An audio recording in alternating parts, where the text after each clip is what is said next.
Saudações pantaneiras!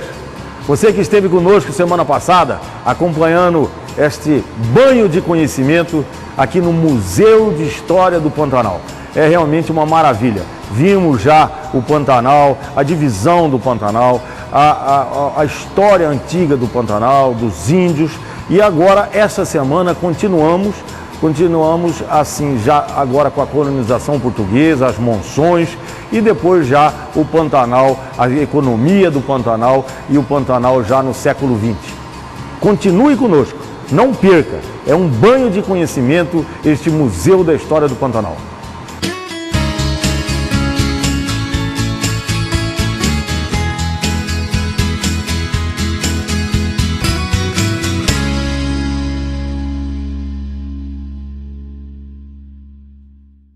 Saudações pantaneiras!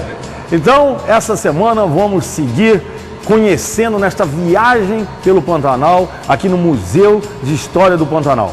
Vimos semana passada, vimos toda a divisão, a natureza, os 10 pantanais, que explicou extremamente bem como é dividido geologicamente o Pantanal, e depois fomos vendo os povos antigos e começamos no encontro das civilizações, que foi a colonização espanhola. Hoje vamos começar aqui com a monitora Karina. Muito obrigado, Karina. Já nesta fase dessa interseção dos espanhóis com os portugueses, que ela vai começar a nos ensinar como é o Pantanal. Bom, boa tarde. Como ele já havia comentado, esse encontro de civilizações, né, começa o Brasil, né, propriamente dito, teve esse primeiro contato com os espanhóis, posteriormente com os portugueses, que vai mostrar um pouco aqui da conquista portuguesa, né? Aqui vamos falar um pouquinho desse encontro dos bandeirantes com as missões jesuíticas, que creio que já foi um pouco falada, né? Que esses bandeirantes foram de confronto com essas missões jesuíticas, né? Fala um pouco do Raposo Tavares, que esse é um grande nome de um bandeirante que teve uma liderança bem forte nesse encontro. E esse quadro aqui, ele mostra mais ou menos o que aconteceu, foi retido desse encontro, né? Portugueses bandeirantes atacando essas missões jesuíticas, né? Aqui o confronto, esses portugueses queriam a mão de obra escrava indígena, pois a mão de obra escrava africana era bem cara, né? Nessa datação. Então eles vieram de encontro. Os portugueses, eles rompem o Tratado de Tordesilhas, né? Retificado em 1494, onde dividia o oeste dessa região do Pantanal com os espanhóis e o leste para os portugueses. Então eles rompem esse tratado e com isso dá-se o confronto, né? Aqui a gente pode observar um pouco também mais fotos de bandeirantes, né? Que o museu apresenta pra gente. E pulando um pouco dessa parte, aqui a gente tem o retrato do batelão, né? Era uma embarcação feita de um único tronco da árvore araputanga, chamada araputanga. Esse é só um pedaço do batelão, ele podia chegar a medir 14 metros de comprimento, né? Esse aqui é só o meio dele que a gente traz no museu. O pessoal, dá uma olhada, esse aqui pegaram de um antigo, só arrumaram um pedaço, mas vamos tentar mostrar para vocês esse contorno que tem no piso aí, para ver o tamanho que era. Ele era de 14 metros, esse era o tamanho total do batelão. Aí, pode continuar. Bom, como vimos um pouco do batelão, ele foi bastante utilizado nas monções, né? Que aqui a gente já parte para a sala falar um pouco das monções, que eram esses comboios de canoas e batelões, né, que eram feitos grandes viagens por povos sertanistas. Eles saíam de São Paulo com duas rotas, né, em seu trajeto, uma que saía de Porto Feliz e a outra de Itu, né, através do rio Tietê, para chegar até Cuiabá. Nas monções, a gente pode observar o confronto que eles tinham com algumas etnias, que eles davam-se de encontro. Durante essas viagens, a gente pode observar um pouco de confrontos. Muitos morriam devido a doenças, devido à fome, E etnias que são destacadas aqui no Mupã são os Paiaguá e os Guaicuru. Os Paiaguá, todos os índios, na verdade, eram índios canoeiros, né, exímios canoeiros, mas os Paiaguá se destacaram por ser índios excelentes em sua navegação na canoagem, e durante esse trajeto das monções tinha-se esse encontro, então o confronto era inevitável. E a gente pode observar lendas, né? Muitas pessoas falam que tem bastante ouro no rio devido a esses encontros e confrontos. Já os Guaicuru, eles eram índios era uma etnia muito temida, e uma curiosidade é que eles se aperfeiçoaram ao cavalo, né? Tornaram-se adeptos do cavalo, né? Logicamente o cavalo veio com o europeu, né? Aqui na América a gente não tinha o cavalo, então eles eram bastante temidos também por aprisionar outros grupos indígenas. Aqui a gente observa a maquete do Forte Coimbra, que foi construído em 1775, né? No intuito de proteger esse oeste do Brasil, colônia, e ele foi construído nessa datação. Ele é bastante conhecido, pois foi invadido, né, teve-se início da Guerra do Paraguai, com a invasão do Forte Coimbra. Porém, esse forte ele já havia sido invadido antes por algumas etnias, e também em 1801 pelos castelhanos. Aqui a gente ainda pode observar mais cidades e fortes, né? Além do Forte de Coimbra, construído em 1775, temos o Forte Beira do Príncipe, que foi construído também em 1776, nesse intuito de proteger as lavras de ouro, né, que foram achadas próximo ao rio Guaporé. E também temos em 1797, a construção do Forte de Miranda, né, do presídio de Miranda, que todos foram construídos nessa intenção de estar protegendo o oeste do Brasil. Aqui a gente já parte para a sala do trem do Pantanal, né, vem falar um pouco da Estrada de Ferro Noroeste Brasil, que teve seu início da sua construção em 1904, né, aproximadamente. E essa sala ela já foi montada, né, a gente tem um corte cronológico da construção de cidades e fortes, expedições, já para a construção da linha férrea, devido ao mapa que é original aqui do prédio, que foi na década de 30, sede da Comissão Mista Brasil-Bolívia. Então teve-se esse aproveitamento para que a sala fosse montada aqui nesse local. Eu nasci e me criei até entrar na faculdade viajando no trem, de Corumbá para inicialmente de Corumbá para Bauru, depois de Corumbá para Campo Grande. Então eu quero até matar minha saudade. Olha que beleza aqui o museu. Ele tem aqui uma réplica do vagão que a gente viajava, e que realmente eu estou até emocionado de me voltar a tantos anos atrás, quando eu viajava de trem. Olha que beleza. Essa é a maravilha. Ainda vem aqui uma filmagem simulando a verdadeira janela do trem. Só me falta aqui a poeira e o chacoalhar. O resto é o verdadeiro trem da Noroeste do Brasil. E na década de 30, essa sala ela foi escritório da Comissão Mista Brasil-Bolívia. Então teve toda uma restauração desse mapa para que atualmente, com a construção do museu, com a montagem do museu, a gente pudesse obter a sala Trem do Pantanal neste local do prédio. Veja vocês, peço licença um pouquinho para a Karina, para mostrar a importância disso. A importância hoje na economia do mundo, na economia da América do Sul. Hoje, a cada momento, vem falando, agora, ano passado, existiu a caravana transoceânica para fazer o estudo da estrada transoceânica. Muito bem, isso em 1904 já foi projetado. E parte dela foi construída. Essa estrada era uma ferrovia que iniciava-se em Santos, vinha pela Companhia Paulista até Bauru, até São Paulo. Em São Paulo transformava na Companhia Sorocabana, e em Bauru se transformava na Noroeste do Brasil, e que vinha de Bauru até Corumbá. De Corumbá pegava o trem e ia até Santa Cruz de La Sierra. Muito bem, o trecho de Corumbá a Santa Cruz da Serra ainda existe e perfeitamente atuante. Agora o trecho de Corumbá a Bauru está totalmente sucateado. Essa estrada, esse trecho de estrada, fazia parte para chegar de Santa Cruz, chegar até em Arica, no Oceano Pacífico, e fazer o tão sonhado corredor transoceânico. Está aqui a prova completa desse mapa que foi desenhado na parede, depois reconstituído em 1930. Se pegarmos desde o início desse mapa até o final desse mapa, é exatamente o corredor transoceânico que tantos hoje a América do Sul e o Brasil precisa desse corredor, já projetado há um século atrás.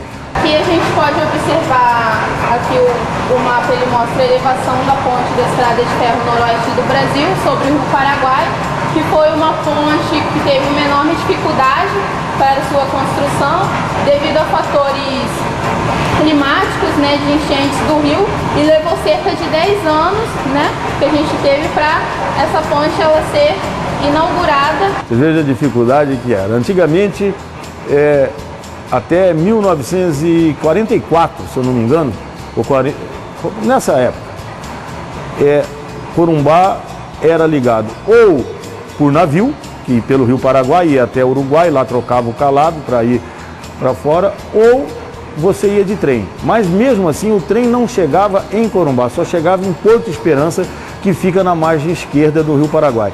E daqui de Corumbá até Porto Esperança, as pessoas iam de navio. Chegava lá, fazia o transbordo do navio e pegava o trem para ir até Bauru. Coisa que era um grande progresso e principalmente uma grande alegria por imaginar que ali seria o corredor transoceânico.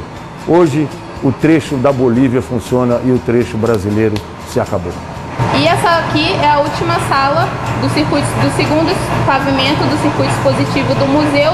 Aqui o visitante ele já transporta-se para o terceiro pavimento, que a gente vai falar um pouco mais sobre essa história da ocupação na região do Pantanal, focando em alguns temas mais específicos. Saudações pantaneiras!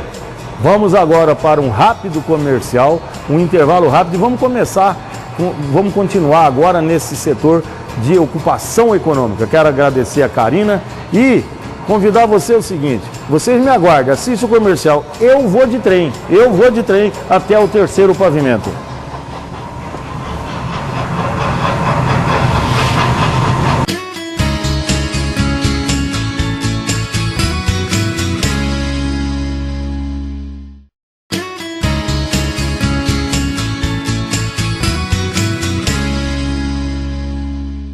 Saudações pantaneiras! Estamos aqui de volta no Museu da História do Pantanal. Estamos agora começando o terceiro e último pavimento, onde vamos acompanhar um pouco da ocupação econômica do Pantanal. Para nos mostrar, a nossa companheira Natália, que semana passada já esteve conosco lá falando da colonização espanhola, nos dando aquela aula maravilhosa da colonização espanhola, e agora vai nos mostrar este início de ocupação econômica do Pantanal. Boa tarde, Natália. Boa tarde. Bem, aqui a ocupação econômica no Pantanal, ela é baseada muito no gado, também se baseou muito na erva mate.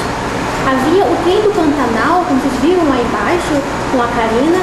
Então, assim, todo o Pantanal foi construído ao redor de vários tipos de economia. Mas a economia aqui maior é a agropecuária. A erva mate, aliás, foi muito importante na época da Guerra do Paraguai. Depois da guerra, a erva mate foi uma disputa muito grande, pois onde havia, né, erva mate era no Paraguai, e depois, no final da guerra, o Brasil disputou aquele pedaço de terra, que no caso era da Madame Lynch, que era a esposa do Solano Lopes, então presidente na época da Guerra do Paraguai. Então, para a gente entender um pouquinho da economia, tanto aqui na região de Mato Grosso, quanto do próprio Paraguai, a gente tem que entender um pouquinho da guerra, né, do Paraguai. A guerra contra o Paraguai ou guerra do Tríplice Aliança. Porque guerra do Paraguai parece que só o Paraguai quis lutar, e não foi bem assim. A guerra ela começa em 64 e termina em meados de 70. No caso, ela começa bem no final de 64, lá para dezembro. Começa com um ataque ao Forte Coimbra. Antes do ataque do Forte Coimbra, houve o sequestro do Marquês de Olinda, que era um veleiro do Brasil.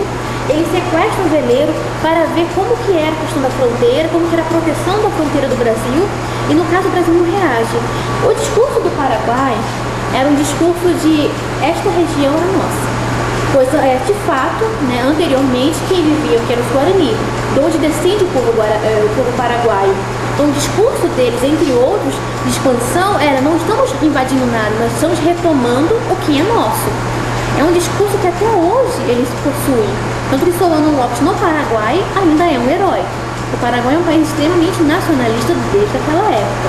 A guerra só começa a ser ganha, aqui nós temos as baionetas, aliás. A guerra só começa a ser ganha no Brasil com o tratado, né, da Tríplice Aliança. O Uruguai e a Argentina entram na guerra, e com o término da guerra vê-se a necessidade de proteger a fronteira, de delimitar, né, a fronteira, pois esse mapa que vocês veem aqui não existia na época. Essas fronteiras delimitadas vêm depois da Guerra do Paraguai, porque o Brasil ele realmente não se preocupava com essa questão de fronteira, onde começa o Brasil e termina, não sabia-se. Então o Rondon ele é responsável pela elaboração, né, demarcação de território, elaboração dos mapas cartográficos, assim, que são realmente fiéis. O telégrafo vem junto com o Rondon. Na época da guerra não havia o telégrafo. O telégrafo vem depois, por isso essa falta de comunicação no Brasil. Para o Rio de Janeiro saber da guerra demorou 47 dias. O barão de Vila Maria foi a cavalo avisar lá no Rio de Janeiro e demorou quase um mês para chegar lá. Então o telégrafo teria sanado esse problema. A comunicação é importantíssima em períodos de guerra. E por isso o Brasil também estava muito defasado. A América Latina estava muito atrasada tecnologicamente. Então o telégrafo é um grande avanço para o Brasil em termos assim, de comunicação, em termos de política, diplomacia. O Rondon ele é responsável pela criação de escolas dentro das aldeias indígenas. Rondon até hoje é lembrado como muito importante, né, patrono do Brasil, e que assim, deixou um legado que até hoje se estende.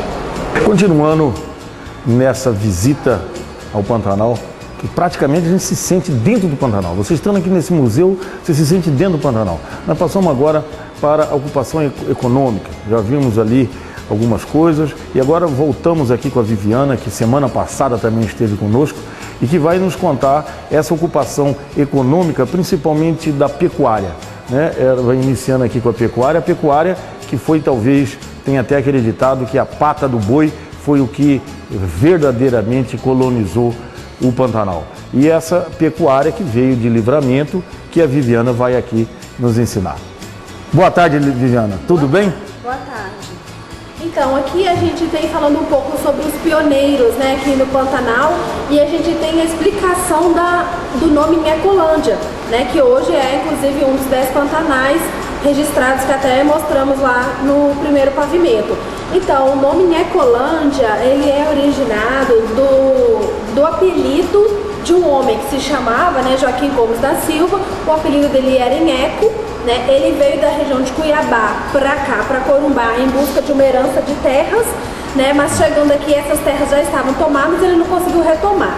Então, o que ele fez? Com a herança que ele tinha de dinheiro, ele comprou as terras na região da Nhecolândia.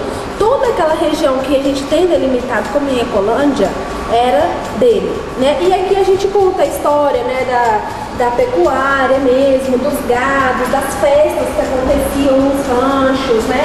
E aí toda a prosperidade do Nheco e a família, né? Aqui a gente tem, ó, fotos já bem antigas, né, do Nheco e seus filhos, a família.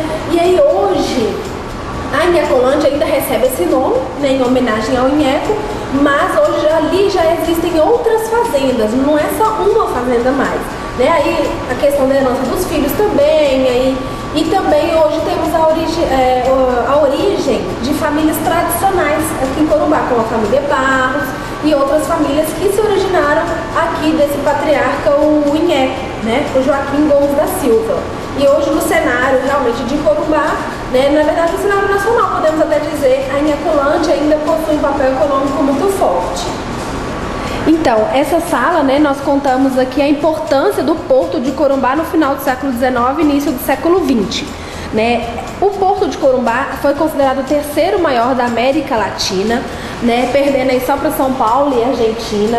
O que acontecia aqui no Porto de Corumbá? Né? Um comércio muito intenso, como a outra monitora já falou para vocês, da erva mate, né? A gente tinha a comercialização da pele de animais que era liberado ainda, né? Tanto de animais selvagens quanto do próprio boi, né? O couro do boi era muito comercializado aqui nessa época, e a gente tinha embarcações de diversas origens, né? Embarcações paraguaias, bolivianas, uruguaias, né? E de todo o restante do Brasil. Então aqui vocês podem ver, né? Temos várias imagens antigas, né? Do início do século XX, 1910, 1920, 1930, contando essa importância comercial do Porto de Corumbá.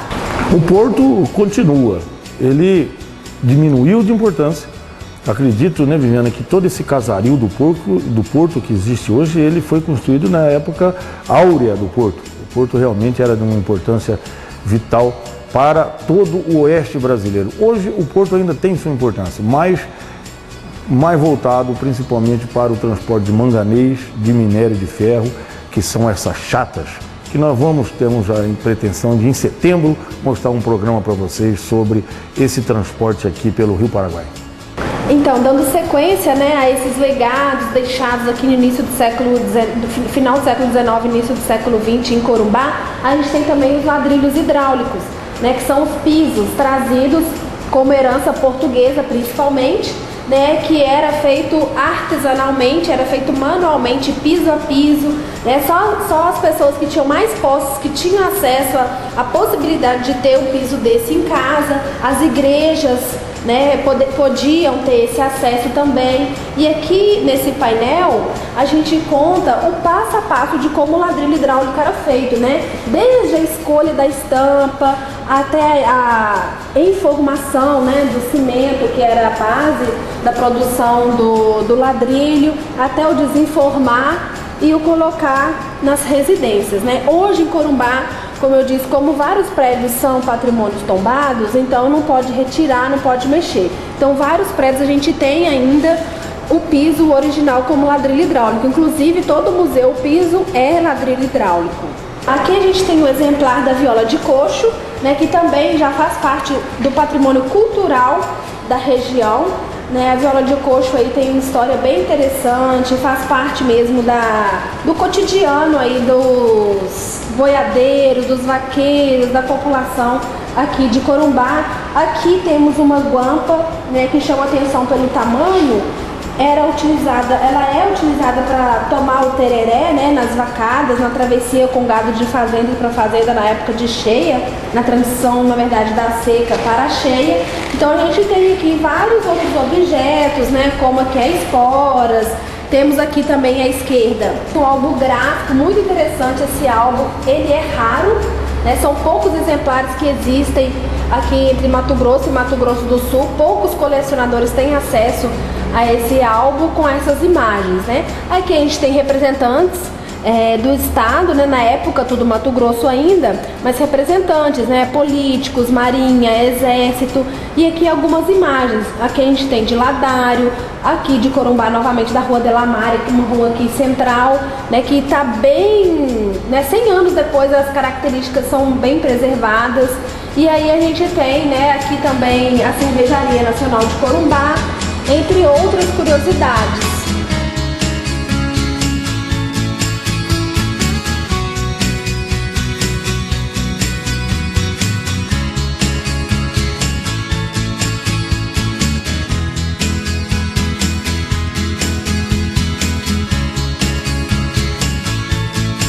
Estamos dessa forma encerrando essa série de programas. Foram 2 programas nessa visita ao Museu de História do Pantanal. Este museu realmente maravilhoso, que a gente se sente dentro do Pantanal e aprende muito sobre o Pantanal. Caso você venha a Corumbá, não deixe de visitar. Fica aqui no Porto Geral, faz parte aqui do complexo do Casaril do Porto, é o MUPAN. Ele funciona de terça até sábado, das 13 horas até as 17 horas. Portanto, não deixe de visitar. Vindo a Corumbá, visite. Você também aqui de Corumbá, às vezes mora aqui, venha aqui visitar, porque você vai ver coisas maravilhosas aqui do MUPA. Muito obrigado por estar conosco mais uma vez e saudações pantaneiras!